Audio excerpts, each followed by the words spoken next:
Open fire na ang Senate Blue Ribbon Committee na pinangunahan ni Senator Rodante Marcoleta habang naghahanda silang buksan ng investigasyon sa flood control anomalies next week.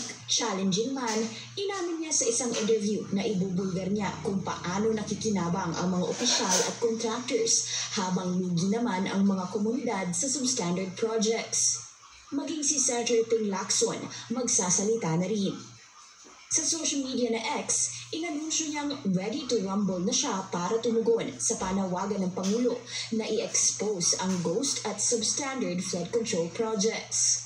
Flood control ang isa sa tila paboritong lagyan ng insertions sa national budget.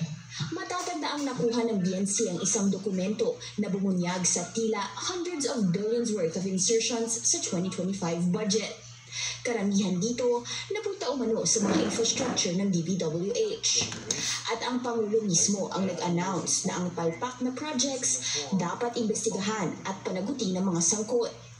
Sino yung official? Hindi ng flood control ang tutok ng Senado.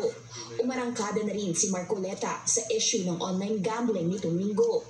Kinwestiyon niya ang mga kumpanyang posibleng sangkot sa pagkalat ng online sugal.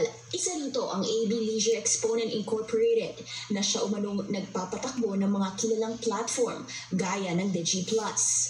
Sponsor ang nasabing platform sa concert ni comedian Vice Ganda na naging viral sa mga patama nito sa senador. Nagpapatawa po siya. Nakita niya yung dating Senador Grace po na nagtatawa. Natawa po at siguro naging successful siya. Napatawa niya si Senador. Well! Bigla ba niya naman sinabi? Hindi man kayo nagsaing mo. Tingnan niyo yung mukha ni Marcoleta kung matatawa kayo. Kain lang. Napakawalang hiya ng tao na yun, Mama. Mr. Chair. Sayang ko na pong tapusin siya.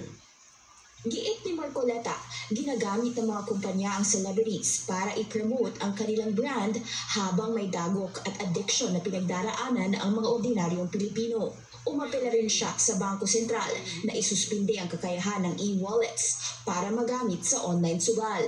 I believe, Mr. Chair, the PSP should issue a suspension order to e-wallet platforms to deny links to all these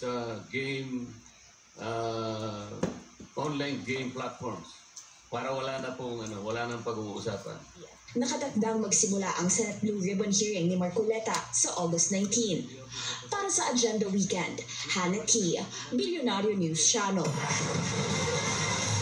Kung game na ang Senado, abay ready na rin ang Kongreso sa pamamagitan ng investigasyon ng House Tri-Committee sa mga flood control project ng pamahalaan. Pero paano kung may matawid na mambabatas? Alamin natin ang sagot ng Kamara sa Agenda Weekend Report ni Paulo Barcelona.